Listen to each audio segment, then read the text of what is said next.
to my channel Pratik E-Learning School, where learning is a beautiful journey. এর আগের ভিডিওতে আমরা শিখেছিলাম পার্টস অফ স্পিচ কাকে বলে এবং 8 পার্টস অফ স্পিচের ব্যাপারে খুব সংক্ষেপে। আজকের ভিডিওটি শুরু করবার আগে আমি আমার দর্শকদের উদ্দেশ্যে কিছু বলতে চাই। তোমরা যারা আমার ভিডিও দেখছো তারা প্লিজ আমাকে জানাও আমার ভিডিও কেমন লাগছে তোমাদের, কারণ একজন চ্যানেল নির্মাতার কাছে তার দর্শকই হচ্ছে শেষ কথা। তোমাদের যদি আমার ভিডিও ভালো লেগে থাকে তাহলে অবশ্যই লাইক, কমেন্ট, শেয়ার করো আমার ভিডিও এবং অবশ্যই আমার চ্যানেলটি সাবস্ক্রাইব করে পাশে থাকা বেল আইকনে প্রেস করতে একদম ভুলো না। তাহলে আজকের ক্লাসটি কিসের ব্যাপারে হতে চলেছে? আজকের ক্লাসটি হতে চলেছে নাউনের ব্যাপারে, master class of noun. So without wasting any time let's get started. তো চলো আজকে আমরা শিখে নিই নাউনের ব্যাপারে আমাদের যত ডাউটস রয়েছে সব আমরা এই একটি ক্লাসে ক্লিয়ার করে নিই। দেখো আজকে আমরা মাস্টার ক্লাস করতে চলেছি নাউন সম্পর্কে। প্রথমেই দেখে নিই যে নাউন কাকে বলে। What is noun?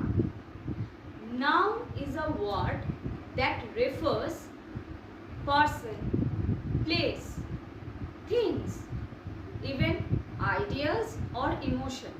অর্থাৎ নাউন সবসময় কোনো পার্টিকুলার পারসন হতে পারে, পার্সনের নাম হতে পারে, কোনো প্লেস হতে পারে, কোনো জিনিস হতে পারে, প্লেস বলতে জায়গা বোঝাচ্ছে, কোনো আইডিয়া বা ইমোশন হতে পারে। এইগুলোকে কিন্তু ইন্ডিকেট করে নাউন। তো চলো আমরা দেখে নিই একবার আমাদের এখানে কি লেখা রয়েছে।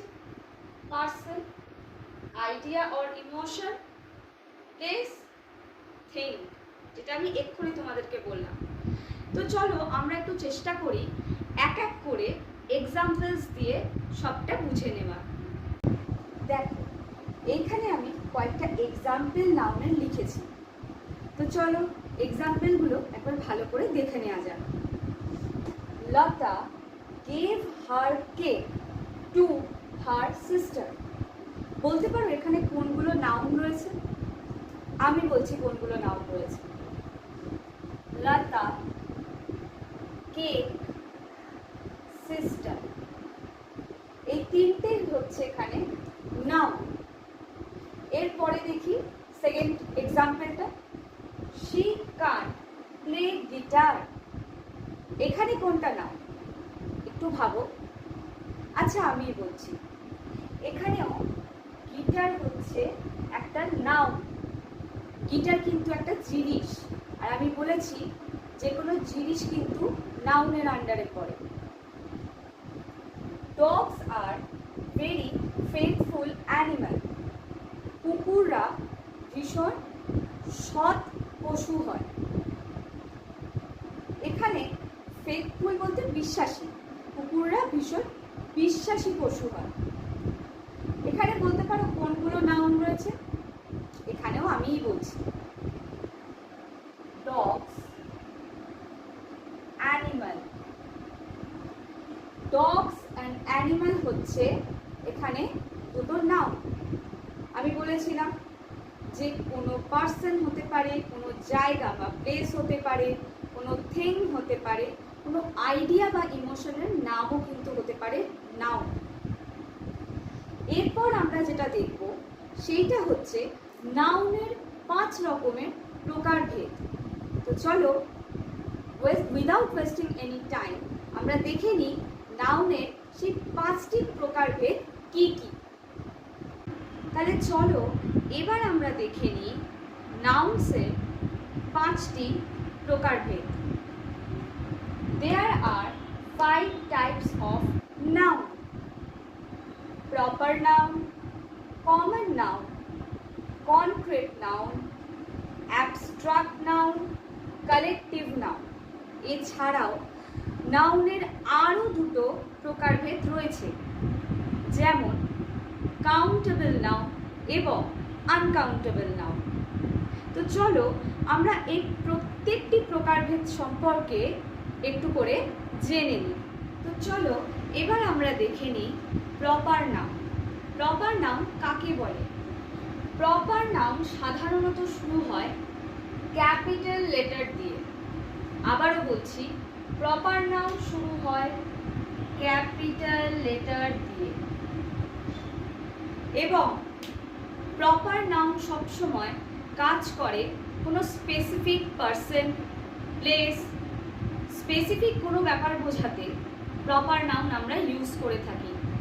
চলো আমরা কিছু এক্সাম্পলস দিয়ে প্রপার নাউন বুঝে নিই।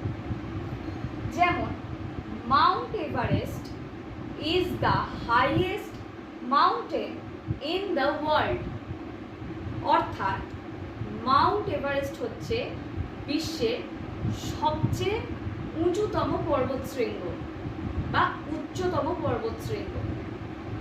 এখানে মাউন্ট এভারেস্ট কি আমাদের পৃথিবীতে অনেকগুলো রয়েছে?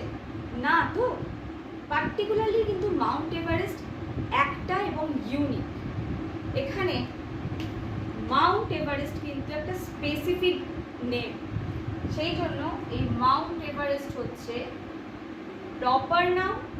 এবং লক্ষ্য করে দেখো, নামের প্রথম অক্ষরটা শুরু হয়েছে ক্যাপিটাল লেটার দিয়ে। তাহলে যখন প্রপার নাউন দেখতে পাবে কোনো প্রশ্নপত্রে, আশা করি বুঝতে খুব একটা অসুবিধা হবে না। এক, ক্যাপিটাল লেটার দিয়ে শুরু হবে। দুই, জিনিসটা হবে স্পেসিফিক অথবা ইউনিক। এর পরের এক্সাম্পলটা আমরা দেখে নিই। Maya met with me last night.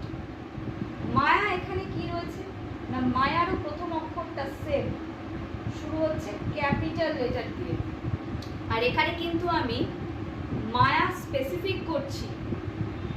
মায়াকে এখানে আমার বান্ধবী, এবং আমি স্পেসিফিক করছি যে মায়া আমার বান্ধবী, যে তাকে আমি স্পেসিফিক করছি।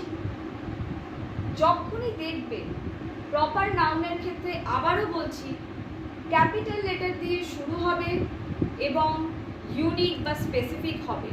মায়া কিন্তু এখানে স্পেসিফিক পারসন। এরপরেরটা কি দেখো, dairy milk is the best brand of chocolate. Dairy milk এখানে কি একটা ব্র্যান্ডের নাম, সেটাও কিন্তু স্টার্টিং হচ্ছে ক্যাপিটাল লেটার দিয়ে।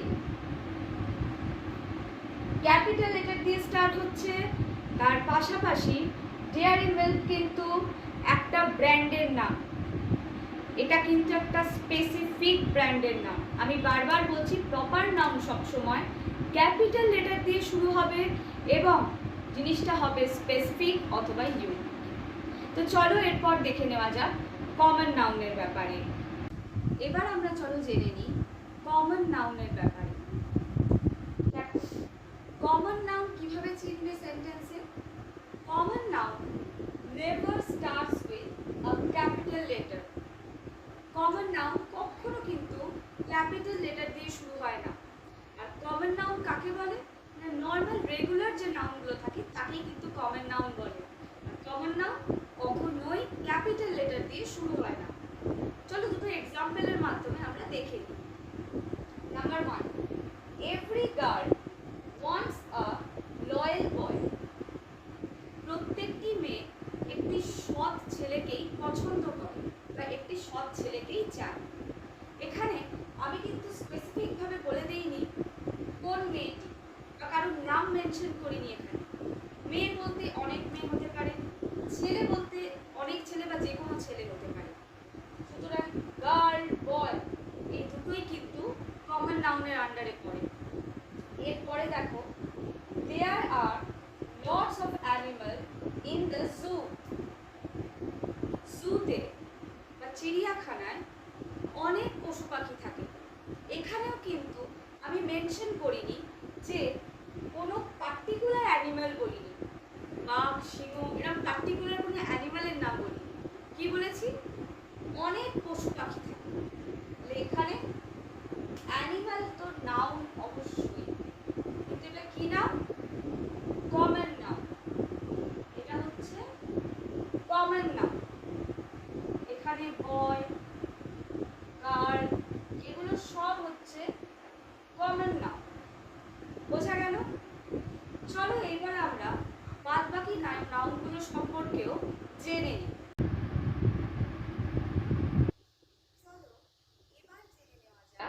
আরো বাকি 3টে নাউনের ব্যাপারে। Number 3 is concrete noun. Concrete noun কাকে বলে? না, যেসব জিনিসগুলো আমরা শুনতে পাই, টেস্ট করতে পারি, স্মেল পাই অথবা ফিল করতে পারি। কি লিখেছি দেখো, we can hear, smell, taste or feel the things we can hear, smell, taste or feel. Here are some examples. Soil. Soil মানে হচ্ছে মাটি। মাটির কি? মাটির আমরা স্মেলটা পাই। তাহলে কি আমরা শুকে তার স্মেলটাকে পাই তো? তাহলে মাটি হচ্ছে একটা কনক্রিট নাউন, অর্থাৎ সয়েল হচ্ছে একটা কনক্রিট নাউন। সাউন্ড, যে কোনো প্রকারের সাউন্ড কিন্তু আমরা শুনতে পাই, শুনে অনুভব করতে পারি। তাই সাউন্ডও হচ্ছে একটা concrete noun. We can here any kind of sound. Food, food কিন্তু আমরা টেস্ট করতে পারি। We can test any food, right? We can taste any type of foods. So, food is also a concrete noun. The next one is abstract noun. Abstract noun কোনটা? তা যে জিনিসগুলোকে আমরা নিজেদের সেন্স দিয়ে পারসিভ করতে পারি না, যেমন লাভ, স্যাডনেস, অ্যাঙ্গার। আমরা কি এগুলো চোখে দেখতে পাই? পাই না তো। কানেও কিন্তু আমরা শুনতে পাই না। যে জিনিসগুলো আমরা আবার টেস্টও কিন্তু আমরা করতে পারি না, যে জিনিসগুলো আমরা টেস্ট করতে পারি না, স্মেল পাই না বা আমরা ফিল করতে পারি না, সেগুলো হচ্ছে লাভ, স্যাডনেস, অ্যাঙ্গার। যেগুলো আমরা ফিল বাট স্মেল নিতে পারি না, টেস্ট করতে পারি না বা ফিল করতে পারি না, সেই ধরনের জিনিসগুলোকে কিন্তু অ্যাবস্ট্রাক্ট নাউনের আন্ডারেই ফেলা হয়। Number 5, collective noun. Collective noun কাকে বলে? ধরো এই একটা পেন নিলাম, এর সঙ্গে আরো দুটো পেন আমি যুক্ত করলাম, তাহলে কটা পেন হলো? 3টে পেন। এই যে 3টে পেন একসাথে যুক্ত করলাম, কি করলাম? কালেকশন করলাম আমি পেনগুলোকে। একটা কালেকশন হলো পেনের, তাই তো? একটা বাঞ্চ হলো পেনের ছোট। কালেকটিভ নাউন হচ্ছে বেসিক্যালি রিপ্রেজেন্ট করে a group of things. Suppose a bunch of books. বই গুচ্ছ, bunch মানে গুচ্ছ, বই গুচ্ছ। এক্সাম্পল। নাম্বার 2 এক্সাম্পল কি হতে পারে? Band, a band of musicians. Musician, ব্যান্ডের মধ্যে কিন্তু অনেক লোকজন থাকে, একটা গ্রুপ হয়। ব্যান্ড মিন্স একটা গ্রুপ, একটা গ্রুপ অফ মিউজিশিয়ান, তাই তো? তো এখানে কালেকটিভ নাউনে আমি 2 রকমের এক্সাম্পল ব্যবহার করেছি, এক হচ্ছে বাঞ্চ, অপরটি হচ্ছে band. So this is the end of the video. If you like my video, then don't forget to like, comment and share. And don't forget to subscribe my channel Pratik E-Learning School, where learning is a beautiful journey.